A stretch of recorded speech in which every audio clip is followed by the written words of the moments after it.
Bismillahirrahmanirrahim.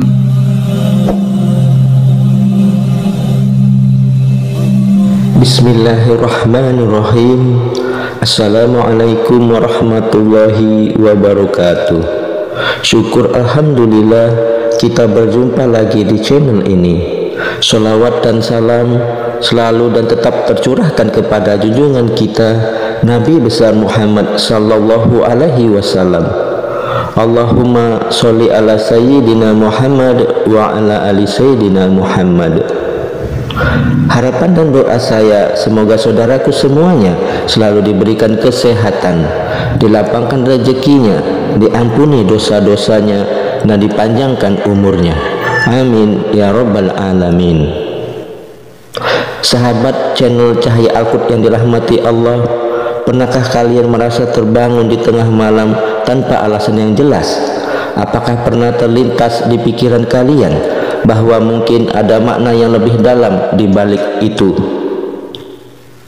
Di video kali ini mari kita telusuri bersama-sama rahasia di balik seringnya terbangun di setiap jam 3 pagi menurut ajaran Islam.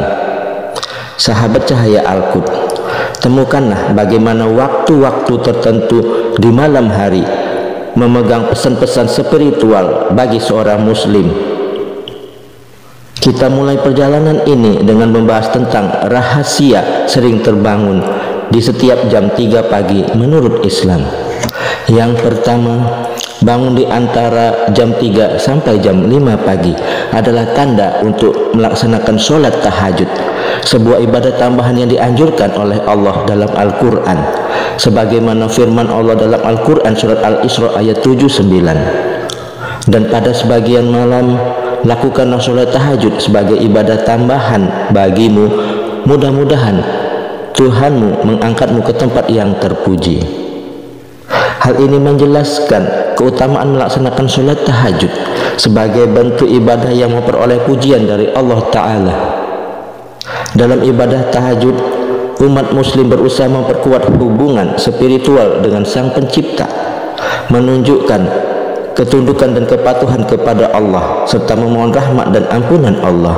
Dengan melaksanakan sholat tahajud, umat Islam memperoleh berkah dan kebaikan yang sangat besar dalam menjalani kehidupan kita sehari-hari. Yang kedua, kesulitan tidur di jam 9 sampai jam 12 malam memang merupakan pertanda yang sering terkait dengan stres dan kekhawatiran yang dirasakan seseorang. Dalam mengatasi kondisi ini, sholat hajat menjadi salah satu solusi yang sangat dianjurkan. Sholat hajat merupakan ibadah sunnah yang dilakukan untuk memohon pertolongan dan bantuan Allah dalam menghadapi masalah atau kesulitan yang dihadapi. Dengan melaksanakan sholat hajat, seseorang meningkatkan ketergantungan dan kepercayaan kepada Allah sebagai pemilik segala urusan. Selain itu, membaca Al-Quran juga merupakan langkah yang efektif dalam membawa ketenangan hati dan memperbaiki kualitas tidur. Ayat-ayat suci Al-Quran mengandung kebijaksanaan dan ketenangan yang mampu mengurangi kegelisahan serta membantu seseorang untuk meraih tidur yang lebih nyenyak dan berkualitas. Dengan demikian, kombinasi antara melaksanakan sholat hajat dengan membaca Al-Quran dapat menjadi solusi efektif dalam mengatasi masalah stres dan kekhawatiran yang dirasakan. Lalu yang ketiga, ketika seseorang bangun di jam 11 malam hingga jam 1 tengah malam, hal ini sering menandakan adanya kekecewaan emosional yang dirasakan. Kondisi ini bisa muncul karena berbagai faktor seperti tekanan pekerjaan, masalah interpersonal, atau ketidakpastian dalam kehidupan. Di saat-saat seperti ini sangat penting untuk tetap tenang dan menenangkan diri agar tidak terjebak dalam lingkaran kecemasan dan kegelisahan yang lebih dalam.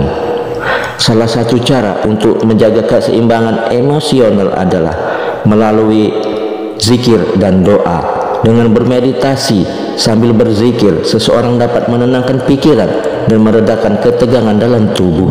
Sedangkan doa dapat menjadi sarana untuk mengungkapkan perasaan dan meminta bantuan serta perlindungan dari Allah Ta'ala. Dengan demikian, dengan mengamalkan meditasi dan doa, seseorang dapat memperoleh keseimbangan emosional yang lebih baik di tengah-tengah situasi yang menantang. Lalu yang keempat, ketika seseorang bangun di antara jam 1 sampai jam 3 pagi, hal ini sering menandakan adanya kemarahan yang terpendam atau terasa intens, karena pada jam-jam tersebut titik energi terhubung dengan hati. Kemarahan yang tidak diatasi dengan baik dapat berdampak negatif pada kesehatan jiwa seseorang. Untuk mengelola kemarahan tersebut, ada beberapa langkah yang dapat dilakukan, seperti minum air dingin atau menenangkan sistem saraf dan meredakan panas dalam tubuh, serta sholat tahajud untuk menenangkan pikiran dan meredakan ketegangan. Selain itu, penting bagi seseorang untuk menyalurkan emosi dengan baik melalui ekspresi yang sehat maupun melalui pengungkapan secara verbal atau tulisan, agar tidak menumpuk dan berdampak buruk pada kesehatan jiwa. Dengan demikian, dengan mengelola kemarahan secara efektif dan menyalurkan emosi dengan baik, seseorang dapat menjaga kesehatan jiwa dan keseimbangan emosionalnya di tengah-tengah perasaan yang kuat dan intens. Yang kelima, ketika seseorang bangun di jam 3 sampai jam 5 pagi, hal ini dianggap sebagai pertanda bahwa Allah sedang berkomunikasi dengan manusia. Waktu ini menurut kepercayaan Islam terkait dengan kesedihan dan pertimbangan Allah terhadap hambanya. Oleh karena itu, momen ini dianggap sebagai kesempatan yang berharga untuk mendekatkan diri kepada Allah melalui doa dan zikir. Dengan menggunakan waktu ini secara produktif untuk beribadah dan merenungkan kebesaran serta kasih sayang Allah Ta'ala, seseorang dapat memperkuat ikatan spiritualnya dan mendapatkan berkah serta rahmat dari Allah. Oleh karena itu, penting bagi kita untuk memanfaatkan setiap kesempatan yang Allah berikan kepada kita untuk mendekatkan diri kepadanya dan memperoleh keberkahan dalam hidup kita.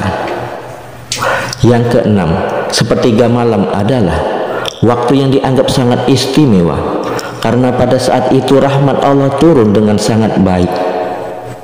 Kesempatan untuk beribadah dan mendekatkan diri kepada Allah pada waktu ini sangat dianjurkan, karena pada saat inilah pintu-pintu surga terbuka lebar dan doa-doa dikabulkan dengan lebih mudah.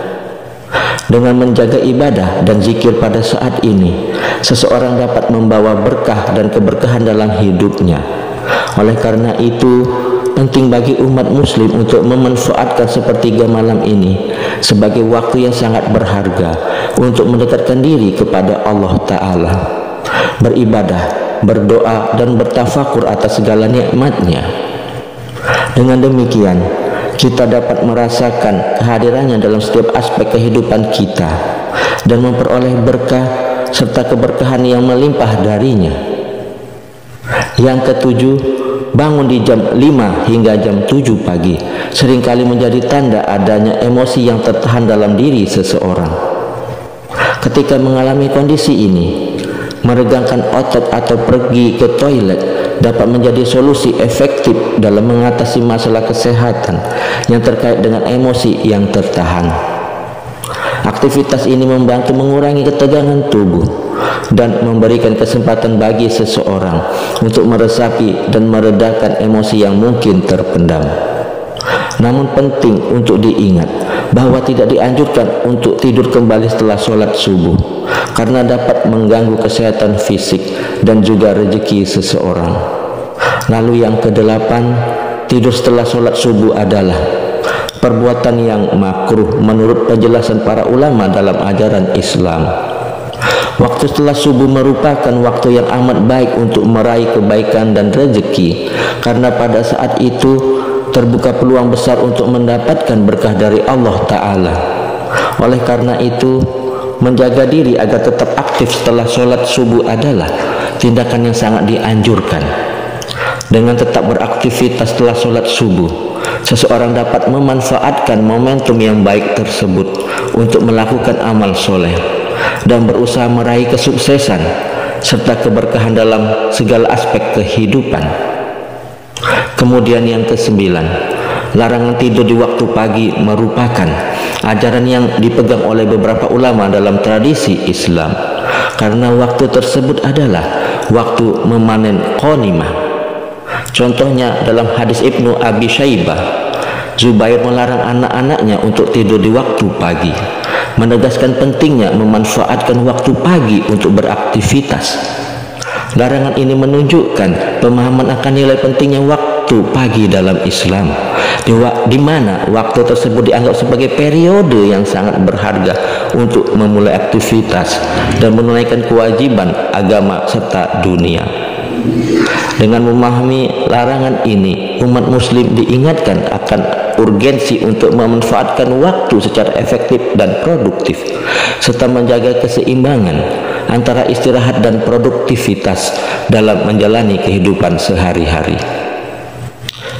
Sahabat cahaya Al-Quds, sebagai kesimpulannya, bangun di waktu malam untuk berdoa dan berzikir memiliki keutamaan yang sangatlah besar dalam ajaran Islam. Doa yang dibaca pada saat bangun malam memiliki keistimewaan yang diakui dan dikabulkan oleh Allah Subhanahu wa Ta'ala.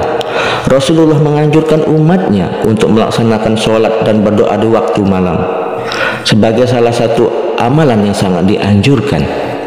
Dengan memperbanyak ibadah dan berdoa pada waktu malam, seseorang dapat memperkuat hubungan spiritual dengan Allah, meraih keberkahan dan mendapatkan ampunan serta rahmatnya. Oleh karena itu, menjadikan waktu malam sebagai momen untuk beribadah dan berdoa merupakan praktek yang sangat dianjurkan dalam Islam, serta merupakan langkah menuju kesempurnaan spiritual dan kesejahteraan jiwa. Wallahu alam bishawab.